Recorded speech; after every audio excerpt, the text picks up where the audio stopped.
Good morning बच्चों। मैं doctor Yashwant Patel, cold storage road, Barauli. तो आप कैसे हैं? आप जहां कहीं भी रहें अपने सेहत का ख्याल रखें, क्योंकि कहा भी गया है कि रहेगा जीव तो खाएगा घीव। जीव है तो जहान है। इसके लिए आप 2 गज दूरी और मास्क है जरूरी के नियमों का पालन करते रहें, क्योंकि इस समय अपने आप को सुरक्षित कर लेना भी एक चैलेंज है। तो हम लोग आज शुरू करेंगे हिस्ट्री क्लास। लॉकडाउन कोरोना काल के कारण हम लोग लंबा वेट किए कि अब खुलेगा, लेकिन ऐसा कोई नियर भविष्य में कोई उम्मीदें नहीं दिख रही है। ये पिछले साल की भांति दिख रहा है। अंत में हम लोग पिछले साल भी ऑनलाइन क्लास शुरू किए, वही इस साल भी हुआ। 12 को खुलने वाला था, 12 अप्रैल पड़ गया डेट 18 अप्रैल, फिर अब भी हो गया 15 मई। तो इसको क्या लिया जाए कि 15 मई को भी कोई जरूरी नहीं कि खुल ही जाएगा। इस परिस्थिति में हम लोग अगर वेट करते हैं तो धोखा के सिवा और कुछ नहीं मिलेगा। इसलिए बुद्धिमानी है कि हम लोग ऑनलाइन क्लास का लाभ लें। हाँ, इस साल पिछले साल की अपेक्षा थोड़ा बेहतर विकल्प दिया जा रहा है। पिछले साल हम लोग वॉइस कॉल के माध्यम से तैयारी किए थे, लेकिन इस साल कुछ चेंजिंग आया है। आपको सबसे पहले नोट्स का फोटोकॉपी या पीडीएफ भेज दिया जा रहा है सब्जेक्ट वाइज। जो क्लास रूटीन के अनुसार क्लास चलता था, वैसे ही ऑनलाइन भी रूटीन के अनुसार चलता रहेगा। रूटीन में जो विषय है, जहां से छूटा है वहीं से आपका तैयारी कराया जाएगा। सबसे पहले इसके लिए आपको नोट्स का पीडीएफ भेज देंगे सब्जेक्ट वाइज, और उस भेजे हुए पीडीएफ को फिर से समझाया हुआ वीडियो बना करके भेजा जाएगा। इससे आपको लिखना और समझना दोनों कंप्लीट हो जाएगा। क्लास और online class, offline class online class में कोई अंतर न रहे, इसके लिए सारी व्यवस्था की गई है। कहीं भी आपको समझने में कठिनाई हो, ये आप पूछ सकते हैं, लेकिन ऐसा कोशिश किया जाएगा कि कहीं से आपको पूछने वाला कोई मैटर ही न रह पाए। वैसे कोशिश किया जाएगा क्लास की भांति समझाने का। फिर भी अगर कहीं रह जाता है तो आप टेलीफोनिक पूछ सकते हैं या वॉइस कॉल में अपने कन्फ्यूजन को बोल सकते हैं, उस कन्फ्यूजन को दूर किया जाएगा। तो सबसे पहले हम देखते हैं कि हिस्ट्री, आज मंगलवार है, हिस्ट्री और साइकोलॉजी का घंटी है, तो हिस्ट्री हम शुरू करते हैं। तो हिस्ट्री में आप लोगों को बताया गया था कि इसमें उत्तर वैदिक काल चल रहा था। तो उत्तर वैदिक काल में आपको बताया गया है अंत में कि ऋग्वैदिक देवताओं की संख्या 33 बताई गई है, तथा इसे 3 भागों में बांटा गया है। यानी कि उत्तर वैदिक काल आपका चल रहा था, उसमें देवताओं की संख्या 33, और उसके बाद ये भी बताया गया था कि ऋग्वैदिक काल में 33 देवता, जिसमें से पूरे देवता को 3 भागों में बांटा गया। पहला आकाश का देवता, दूसरा अंतरिक्ष का देवता और तीसरा पृथ्वी का देवता। तो आज का आपका टॉपिक होना चाहिए आकाश का देवता, यानी कि आकाश के देवता के बारे में, यानी कि तीनों प्रकार के देवताओं के बारे में बारी बारी से हम लोग अध्ययन करेंगे। हाँ, इसके लिए जो नोट्स भेजा गया है, वो नोट्स में कहीं हो सकता है कि आपको पढ़ने में कठिनाई हो। इसके लिए आपको जो नोट्स भेजा गया उसको एक बार हम पढ़ करके और बता देंगे, माने पढ़ के बता देंगे और समझाते चलेंगे, ताकि आप कहीं कोई गलत लिख लिए उसको सुधार भी कर लेंगे। कहीं आपको स्पष्ट नहीं हुआ होगा, वो भी स्पष्ट हो जाएगा। तो इसलिए जो भेजे हुए नोट्स को लाइन बाय लाइन पढ़ते हुए तब समझाने की व्यवस्था करेंगे, ताकि कहीं से आपको कंफ्यूजन न रह सके। तो 1 नंबर में आकाश के प्रमुख लिखे हैं। 1 नंबर के आकाश के प्रमुख देवताओं में विष्णु, सूर्य, उषा तथा वरुण को रखा गया है। यानी जो आकाश का देवता होते थे, उसमें से विष्णु को, सूर्य को, उषा को तथा वरुण को रखा गया है।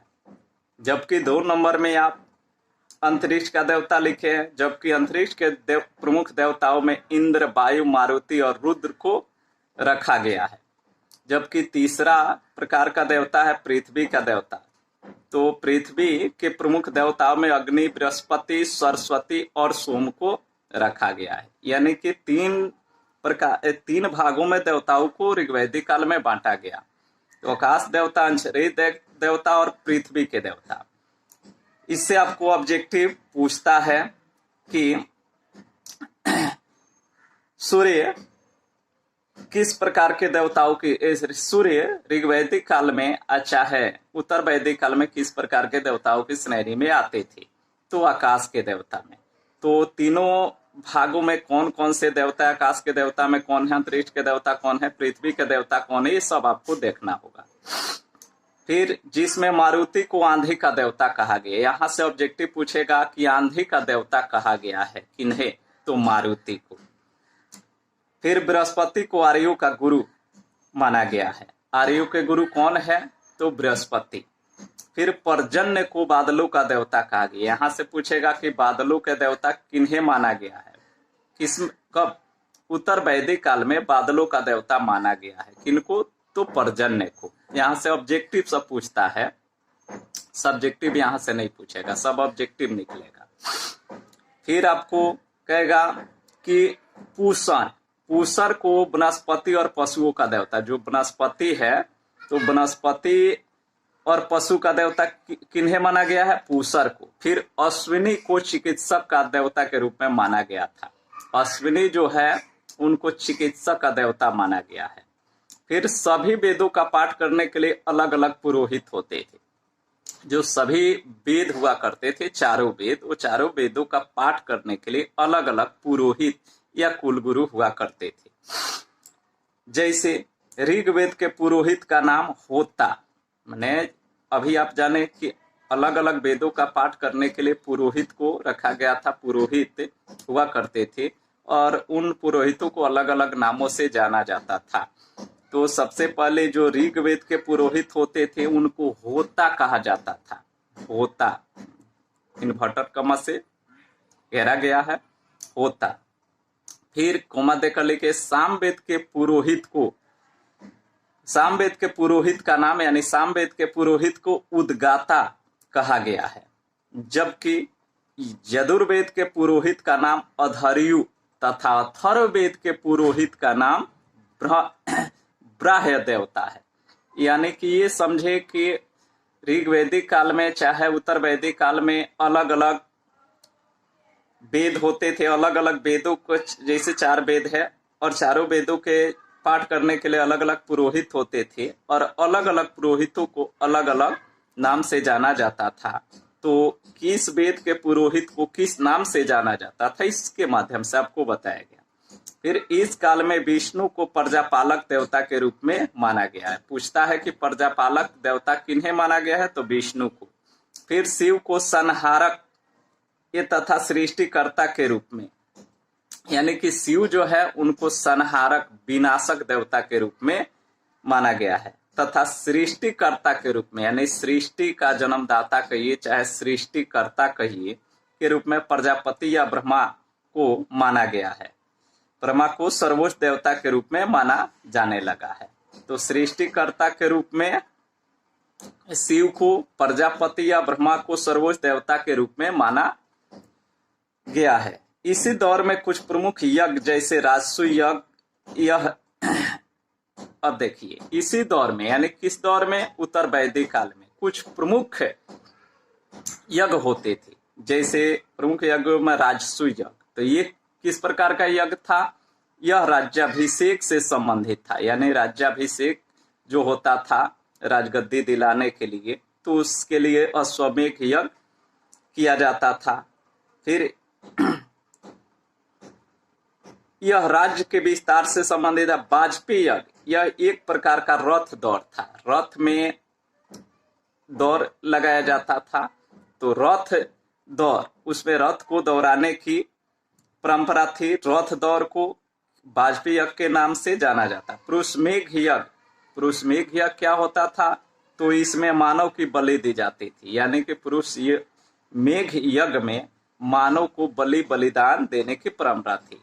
इसी प्रकार कर्मकांड, यज्ञ यानी कर्मकांड यज्ञ भी हुआ करते थे। तो इसमें क्या था, कर्म कांड जिसको जन्म विवाह वगैरह जन्म मरण के रूप में मनाया जाता था, बलि बड़े पैमाने पर स्थापित होने लगे थे। इसके पश्चात वैदिक साहित्य को एक सूत्र में पिरो दिया गया, यानी जो वैदिक साहित्य था उसको एक सूत्र में बांध दिया गया, पिरो दिया गया नहीं, बांध दिया गया नहीं, सजा दिया गया, जिसे हम सूत्र काल के नाम से जानते हैं। सूत्र काल क्या है, वैदिक साहित्य को एक सूत्र में बांधा गया, उसे ही सूत्र काल के नाम से जाना जाता है। सूत्र काल की सबसे बड़ी विशेषता यह थी कि इसी अवधि में जाति व्यवस्था का प्रारंभ हुआ, यानी कि जाति व्यवस्था का प्रारंभ कब हुआ, सूत्र काल से हुआ।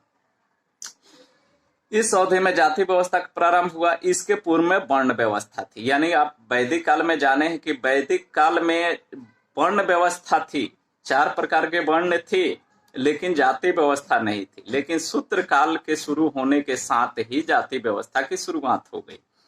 फिर पैराग्राफ चेंज करके आपको लिखाया गया है कि सूत्र काल के बाद स्मृति काल आया, यानी सूत्र काल जब समाप्त हुआ तो स्मृति काल की शुरुआत हुई, जिसमें कई प्रमुख स्मृतियों की रचना की गई, यानी बहुत सारी स्मृति की रचना की गई, जिसमें मनु स्मृति, ये अलग अलग स्मृति यानी स्मरण यानी यादगार, यानी कि कुछ विशेष साहित्य या पुस्तकों का नाम। तो जिसमें प्रमुख सूत्र काल में बहुत सारे पुस्तक की रचना हुई, जिसे स्मृति काल की रचना की गई, जिसमें कई प्रमुख स्मृतियों की रचना हुई थी, जिसमें मनु स्मृति, नारद स्मृति, याज्ञवल्क्य स्मृति सबसे प्रमुख मानी जाती है। 3 प्रकार का जो स्मृति है वो सबसे फेमस है। इसके बाद महाकाव्यों का निर्माण हुआ, महाकाव्य का निर्माण हुआ। महाकाव्य क्या है, बहुत महान पुस्तक का नाम है, यानी कि सूत्र काल के बाद, सूत्र काल के समय स्मृति की रचना हुई और स्मृति काल के बाद, स्मृति के रचना के बाद महाकाव्यों की रचना हुई। इसके बाद महाकाव्यों का निर्माण हुआ। हमारे 2 प्रमुख महाकाव्य है, पहला महाकाव्य का नाम है रामायण और दूसरे महाकाव्य का नाम है महाभारत। तो हमारे 2 महान महाकाव्य है, पहला रामायण और दूसरा महाभारत। ये दोनों महान महाकाव्यों के बारे में हम लोग अलग अलग टॉपिक दे करके और नेक्स्ट में जानेंगे। तो आज इतना ही, लंबा वीडियो बनेगा तो आपसे डाउनलोड नहीं होगा, इसलिए छोटा छोटा करके आपको वीडियो बनाया जा रहा है शॉर्ट में, ताकि लंबा न हो सके। तो आज हम लोग यहीं पर ब्रेक करते हैं। इसके बाद आप लोग को साइकोलॉजी का घंटी चलेगा और ऐसा ही डेली आप लोग का चलते रहेगा। तो ऑनलाइन क्लास का आप लोग आनंद उठाइए, घर पर सुरक्षित रह करके अपने अध्ययन को आप लोग जारी रखें। धन्यवाद।